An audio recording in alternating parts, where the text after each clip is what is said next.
بنی اسرائیل میں ایک بڑے ہی نیک اور صالح بزرگ رہتے تھے. ان کا ایک بچہ تھا جو نابالغ تھا.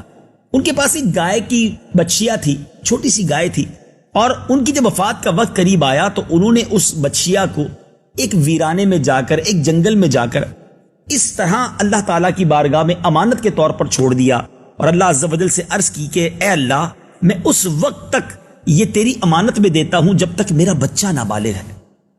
جب بچہ بالغ ہو جائے تو یا اللہ یہ امانت اسے واپس مل جائے. اس کے بعد ان بزرگ کی وفات ہو گئی اور بچیا چند دنوں میں بڑی ہو کر درمیانی عمر کی ہو گئی. بچہ بھی جوان ہو گیا اور اپنی والدہ کا بڑا فرما بردار تھا. انتہائی نیکوکار بچہ بنا. رات کو اس نے 3 حصوں میں تقسیم کر دیا. ایک حصے میں آرام کرتا، ایک حصے میں رب کی عبادت کرتا، اور ایک حصہ اپنی ماں کی خدمت کرتا. وہ نوجوان روزانہ جنگل میں جاتا، لکڑیاں کاٹ کر لاتا، اور ان کو فروخت کر کے بھی اس نے اپنی کمائی کے بھی 3 حصے کر دیے. 1/3 تہائی حصہ صدقہ کر دیتا، 1/3 اپنی ذات پہ خرچ کرتا، اور 1/3 رقم اپنی والدہ کو پیش کر دیتا. سبحان اللہ. ایک دن ماں نے اپنے بیٹے سے کہا کہ بیٹا، تیرے باپ نے وراثت میں ایک بچیا، گائے کی بچیا جو وہ چھوڑی ہے، بیٹا وہ تمہارے والد نے فلاں جھاڑی کے پاس جا کر اللہ کے سپرد امانت کے طور پہ کر دی تھی. اب تم اسی جگہ جاؤ، اللہ کی بارگاہ میں دعا کرو کہ یا اللہ میری وہ امانت مجھے واپس لوٹا دے. وہ نوجوان اسی علاقے میں واپس گیا، اللہ عز و جل کی بارگاہ میں التجا کی. رب عز و جل نے اسے وہ گائے گویا واپس عطا فرمائی. ایک خوبصورت سی چمکتی ہوئی جلد والی گائے دوڑتی ہوئی اس نوجوان کے پاس آ گئی، اور اس کا رنگ ایسا تھا جیسے اس کی چمک ایسی تھی جیسے سورج کی کرنیں اس میں سے نکل رہی ہوں. وہ نوجوان اس گائے کو لے کر اپنی والدہ کے پاس آ گیا، اور ماں نے کہا کہ بیٹا اب اس کو بازار لے جاؤ اور اسے 3 دینار میں فروخت کر دینا، مگر یاد رہے کہ کسی گاہک کو بغیر میرے مشورے کے نہ دینا. اور اس زمانے میں گائے کا ریٹ 3 دینار ہی چلتا تھا. نوجوان بازار گیا اور اس نے دیکھا کہ ایک گاہک آیا. در حقیقت ناظرین وہ فرشتہ تھا. اس نے اس نوجوان سے کہا کہ یہ میرے ہاتھ فروخت کر دو، تو لیکن میں تمہیں 3 دینار سے زیادہ دوں گا، مگر مشورہ کسی سے نہ کرنا. نوجوان کہتا ہے کہ تو آپ مجھے کتنی بھی رقم دے دیں، میں اپنی والدہ سے مشورہ کیے بغیر نہیں بیچوں گا، کیونکہ میری ماں نے مجھ سے یہ وعدہ لیا ہے کہ میں سودا کرنے سے پہلے اپنی ماں سے مشورہ کروں گا. بہرحال وہ واپس والدہ کے پاس آیا اور کہا ماں ایک گاہک تو آیا تھا، 3 دینار سے زیادہ کی آفر بھی دی، مگر میں نے اسے منع کر دیا کہ میں نے آپ سے مشورہ پہلے کرنا تھا. ماں نے کہا بیٹا معلوم ہوتا ہے کہ وہ کوئی فرشتہ ہوگا، تمہارا جاؤ اور اسی سے مشورہ کرو کہ کیا ہم یہ گائے کو فروخت کر دیں یا کیا کریں. یہ بچہ، یہ نوجوان پھر بازار آیا اور جب اسی گاہک سے مشورہ کیا تو اس نے کہا ابھی تم اس گائے کو فروخت نہ کرو، آئندہ اس گائے کو حضرت موسیٰ علیہ السلام کی قوم کے لوگ خریدیں گے، اور تم نے اس گائے کی جو قیمت طلب کرنی ہے، جو ویلیو مانگنی ہے کہ اس گائے کی کھال کے اندر اس کے وزن کے برابر سونا بھر کر دیں گے تو میں اسے بیچوں گا. بڑی عجیب بات تھی کہ 3 دینار کا ریٹ ہے اور وہ فرشتہ یہ صلاح دے رہا ہے، یہ سجیشن دے رہا ہے کہ تم نے اس گائے کو فروخت نہیں کرنا، کچھ عرصے کے بعد تمہارے پاس حضرت موسیٰ علیہ السلام کی قوم کے لوگ آئیں گے. بہرحال اب ایک اور واقعہ اس دور میں پیش آنے لگا. وہ ماجرا یہ تھا کہ بنی اسرائیل میں ایک بڑا مالدار شخص تھا جس کا نام عامیل تھا. اس کے چچا کے دونوں لڑکوں نے اسے قتل کر دیا اور اس کی لاش کو ایک ویرانے میں پھینکا اور خود بھاگ گئے. بڑا تلاش کیا کہ اس کا قاتل کون ہے، مگر کوئی انویسٹیگیشن کے بعد بھی پتہ نہیں چل رہا تھا. یہ لوگ حضرت موسیٰ علیہ السلام کے پاس آئے اور آ کر کہا کہ حضور ہمیں بتائیے، ہم قاتل کی تلاش کرنا چاہتے ہیں.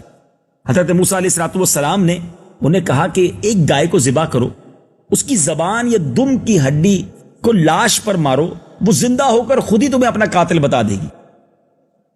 یہ سن کر اب بنی اسرائیل کے لوگوں نے حضرت موسیٰ علیہ السلام سے کوسچن کرنے شروع کر دیے، سوال کرنے شروع کر دیے کہ ہمیں گائے کی عمر بتائیے، اس کا رنگ بتائیے، وہ دکھنے میں کیسی ہے.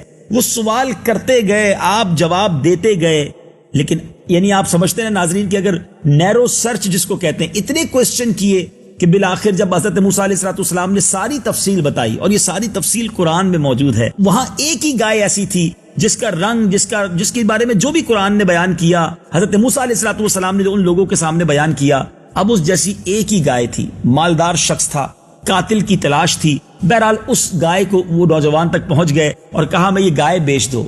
اب اس نوجوان نے کہا کہ میں نے تو اس گائے کے چمڑے میں آپ سونا بھر کے دیں گے تو اتنے وزن کے سونے کے مقابلے میں بیچنی ہے. ان لوگوں نے اتنا سونا دیا, گائے کو خرید لیا. گائے کو جب ذبح کیا, اس کی زبان یا دم کی ہڈی جب مقتول کی لاش پر ماری تو وہ زندہ ہو کر بول اٹھا کہ میرے قاتل میرے چچا کے دونوں لڑکے ہیں جنہوں نے میرے مال کے لالچ میں مجھ کو قتل کر دیا ہے. یہ بتایا اور وہ پھر مر گیا. اب اس کے چچا کے بیٹوں کو گرفتار کر لیا گیا, سزا سنائی گئی. مگر ناظرین, جو مقصود ہے آج کا یہ واقعہ بیان کرنے کا کہ اس عظیم واقعے میں یہ قرآنی واقعہ ہے اور کتنا انٹرسٹنگ واقعہ ہے. پہلا مقصد تو میرا یہ ہے شوق پیدا کیا جائے کہ قرآن میں کیسے پیارے پیارے واقعات ہیں, کتنے انٹرسٹنگ یوں سمجھیے کہ قصے موجود ہیں. آپ یہ سن رہے ہوں گے اور ہو سکتا ہے کہ آپ سوچ رہے ہوں گے کہ آگے مزید کیا ہوگا. اور ساتھ ساتھ یہ بھی سمجھنا ہے کہ لوگ آج کے دور میں پتہ نہیں کون کون سے واقعات, کون کون سے ناول ڈائجسٹ جس میں نہ جانے کتنی غیر اسلامی باتیں ہوتی ہیں, انٹرسٹ کے لیے, شوق کے لیے پڑھتے ہیں, ٹائم پاس کے لیے پڑھتے ہیں. کیوں نہ قرآن پڑھا جائے, قرآن سمجھا جائے, خود بھی بیٹھیں اور بچوں کو بھی قرآنی واقعات سنائیں. انٹرسٹ بھی ہے اور ساتھ ساتھ اس میں میسج بھی ہے. اب اس واقعے سے میں کتنے سارے میسج, کتنے سارے پیغام ملیں گے, ذرا غور سے سنیے. اس میں ایک اہم بات تو یہ پتا چلی کہ وہ بچہ ماں باپ کا فرما بردار تھا. اس نے اپنی والدہ کی خوب خدمت کی, ماں کی دعائیں لی اور ان دعاؤں کے سبب اللہ نے اس کو کیسی برکت عطا فرما دی کہ ایک بظاہر تو گائے تھی نا, 3 دینار اس کی ویلیو تھی, مگر اس مال میں اللہ نے کتنی برکت دی کیونکہ ماں کی خدمت اس نے کی تھی. دوسری بات جو بڑی اہم ہے وہ بھی پتا چلی کہ اگر کوئی نیک شخص ہو, صالح شخص ہو, اپنے بچوں کے لیے تھوڑا سا حلال مال بھی چھوڑ جائے, اللہ اس میں بھی برکت ڈال دیتا ہے.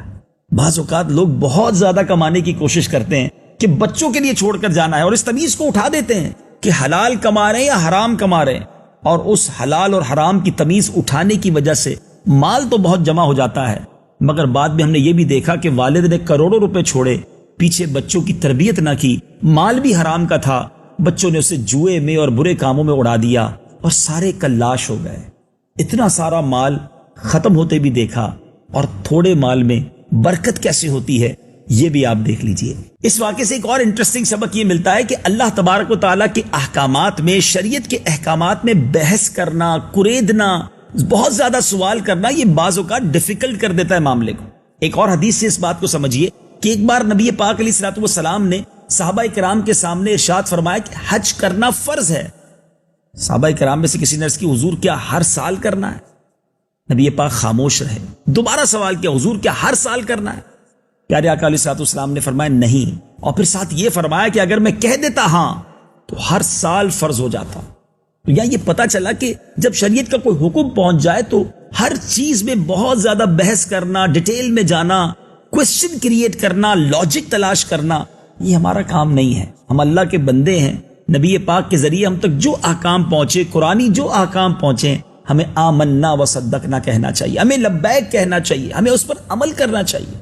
صلو علی الحبیب صلی اللہ تعالی علی محمد. مجھے اپنی اور ساری دنیا کے لوگوں کی اصلاح کی کوشش کرنی ہے انشاءاللہ.